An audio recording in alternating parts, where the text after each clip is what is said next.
Care to share your race, ethnicity, or nationality? I mean, nationality, I would say like West Indian and American. And you mentioned previously in a portion of this interview that when you would travel to the West Indies, it was due to the father's side of your Yeah. family. So nothing on that end on your mother's side. Nah, my mama from Alabama. And what is the main language you speak at this point? English. Now, ever took a foreign language class in school, perhaps? Yeah. What'd you end up taking? I done took Spanish so many times. I took Spanish so many times. I don't think I never took another foreign language. Do you know how many classes or how many grades you took Spanish in your life? Probably 4 times. And A- I don't know a damn thing. And why is that? Mm-hmm. I be in there, I mean, shit, you be at Spanish class, bro. What I'm supposed to do in Spanish class? Well, some people try to learn the language. And some people just do just enough to pass and get by. I ain't even doing that. I ain't doing nothing, Nathaniel.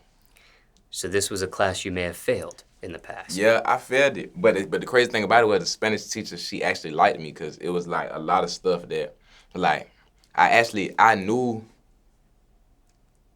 enough Spanish just off background knowledge. You feel me? Cause like where I grew up in the West Indies in that area, it's kind of like it's Charleston, but it's kind of like a Spanish area of the islands. You feel me? It's kind of like Spanish town, kind of. You feel me? So I was outside playing when I was younger and shit with Dominican kids from overseas and shit. You feel me? Straight Dominican kids, and I'm around people and everybody speak Spanish.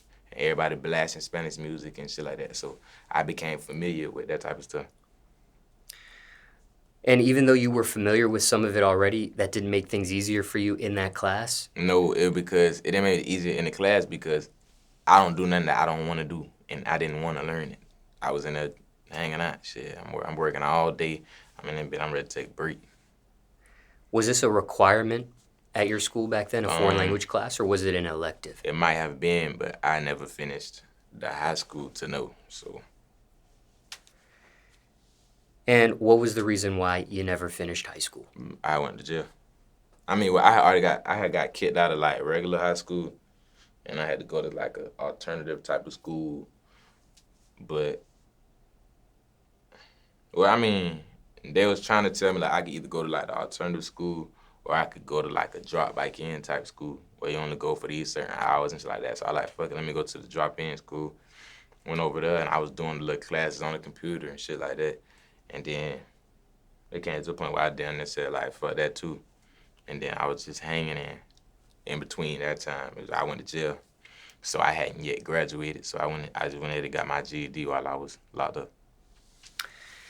Now, when it comes to the grade, the dropout school, when you quit that, what grade was that, technically speaking? That would have technically been like my what is called was it? That would have been my junior year. Okay, 11th grade. Now, when it came to the GED and you obtaining that, um, was that something you obtained because you voluntarily wanted that in your life? Or was that maybe some sort of incentive to get out of the sentence that you were in? I mean, it didn't do nothing to change my sentence, but it definitely made my time easier because I was kind of in a position where because we was juvenile, we went to school every day. You feel me? So it was kind of like you go to school every day and you earn your credits and you can leave with a high school diploma, or you could like get your GED and then you don't got no work to do at school. So I was like, shit. I kind of already I made it to 11th grade. I kind of probably already know that shit. You feel me? So I just took the GED and I passed that bit, and I ain't really had to do no more schoolwork and shit. So I was just hanging out on the compound. Was that easy or hard to get that GED? It was easy. And you passed the first time? Yeah. I beat that GED ass. Now, let's say somebody's watching this, and circumstances could be different for everyone, but they're in a position where they're going for their GED. Anything you would say to them? Shit, I would tell them, bro, you ain't nothing to worry about. They getting them bitches out for free. Any tips, any tricks, any other advice when it comes to obtaining that GED? Nah, I don't really got no advice when it comes to them type of things. Anything else you want to mention about a GED or question you weren't asked, people want to know about it? It's really like the same as your high school diploma, bro. My shit say diploma. I was looking crazy as hell. They gave me that bit. My shit say high school diploma, Brevard County Public Schools. I ain't even graduate. Now, what age were you at the time you received the GED? I was 18.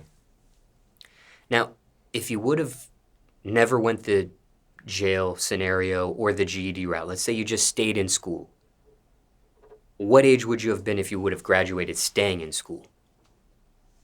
Would you have been 17 perhaps or 18? The same age you got your GED? I'd have been 18 because I got locked up when I was 17 and I spent the year. And in that process, I got my GED. I actually got my GED. I got my GED the day that I left. The day that I left was my graduation, like my graduation ceremony. My mama came and they gave my GED and all that stuff, award or whatever, and then she got to take me home. So in essence, you graduated on time. That's it, basically.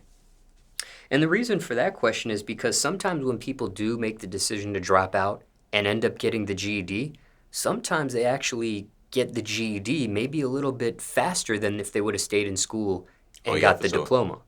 Yeah, for sure. No, I mean, getting your GED definitely is faster, but me, with what I had going on, it was like kind of already, I was already set up on the track. I could have either went either way, you feel me? Now, sometimes people that drop out and don't participate in high school activities such as homecoming or prom. I ain't do none of that. I ain't do no homecoming, no prom, no senior skip days, no none of that. I ain't go to the little Universal, none of that. Are you one of those? Are you one of those people that missed that opportunity and wish you did, or? I mean, no. It's not nothing. It's not nothing in the world that I missed that I wish I didn't miss. And the reason for that question is because there's another rapper out there named Boosie Badazz, and he's set to have an adult prom because he never had prom in high school himself. Yeah, I seen that. That actually sound lit, though. So, just curious there. There are some people that miss those opportunities and find a way to do it eventually or, regret not being able to do some of those activities. So just curious where your mind was at with that. Okay, now, when it comes to the Spanish language, any regret there on not taking those classes serious, not trying to learn that language? Yeah, nah. Anytime you ask me a question and it start with any regret, the answer gonna be no. And why is that for you? Because there are some people that harbor regrets. Because I don't know if you ever been exposed to the term divine predestination. I mean, everything is already like written out for you before it even happened. You feel me? Everything in your life already written out for you. So you fighting it and you doing all this shit, like you ain't doing them and nagging yourself about some shit that you ain't had no control over, you feel me? I don't regret nothing because if it was meant for me, then I would have got it. Just like I'm getting everything that's meant for me now. And speaking of that, do you follow religion by any chance? I'm Muslim. And why that religion for you? Why Islam for me? Yes. I feel like it made the most sense. Was that something you were raised or something you chose? I would say, I mean, none of us really don't choose nothing. Everything kind of chose for us, like I said, but I felt like it was something that I was exposed to at a young age. I might didn't understand why at the time that I was exposed to it, but later on in life, it revealed itself to me, and I knew that, you feel me? It was destined to be. Care to share how you were exposed to it? Um, Maybe what I age? was probably I was probably 7 years old, 8 years old. At the end of Ramadan, it's a feast. It's that celebrate a celebration of like breaking the fast.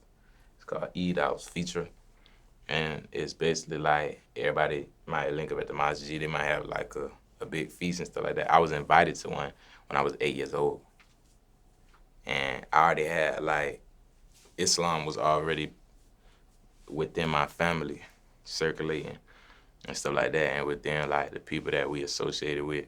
So when I was invited to this feast, I didn't necessarily understand exactly what was taking place, but I was exposed to that community of people, and I seen the way that they treated me. You feel me? So it's just something that stuck with me. So when I was later on down the line, and I understood, looked back and understood what was happening that day, and that I had the opportunity to see it so young.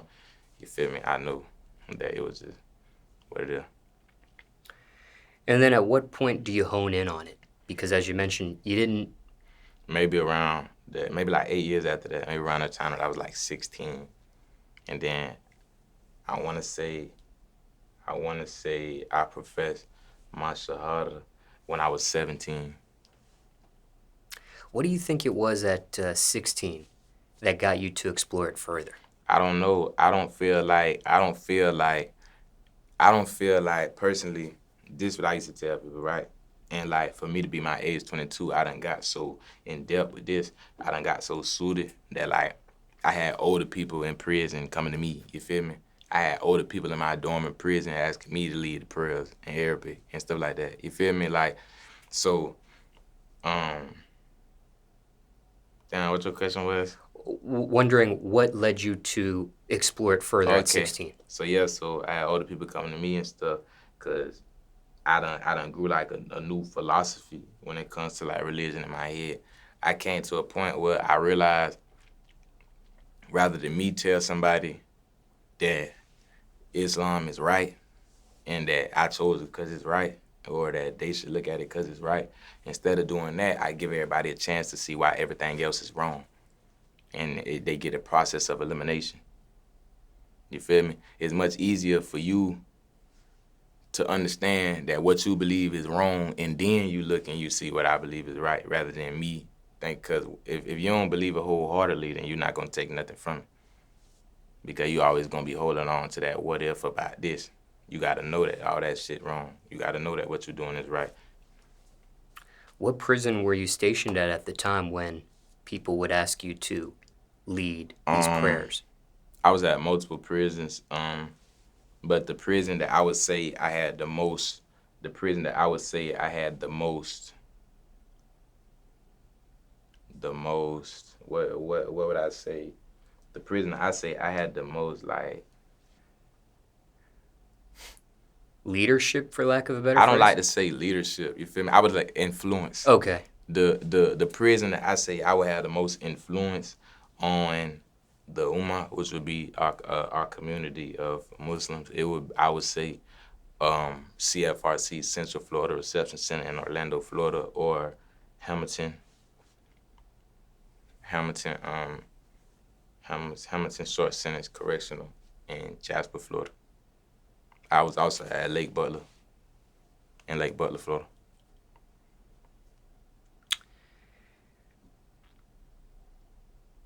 And one more question. At 8 years old, when you were invited to that event, was that a family member that invites you? Yes, I mean, I recognized him as a family member. His name was Aziz. He was from Africa, and he was like a close friend of my family. I was real close with his son and stuff like that. So we all kind of grew up together, and we was tight-knit. And was this when you were located in the West Indies at that time? No, at this point, I would have been in Jacksonville. Okay. And you say recognized as a family member, so not biologically related, I'm not biologically related. but figuratively speaking. And for time reference, it's May 2022 now. Okay, I want to ask you this. Did you grow up in a two-parent household? No. What age were you when your parents had split? I probably was 7 years old. And do you know the reason behind their split?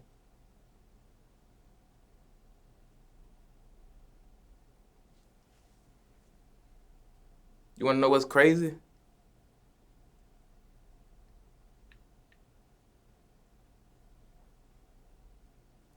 That probably happened when I was 7 then. That with Mr. Aziz probably happened when I was 7, because I feel like my dad had left when I was 7. I might have been 7, might have been 8, 7 or 8, one of them.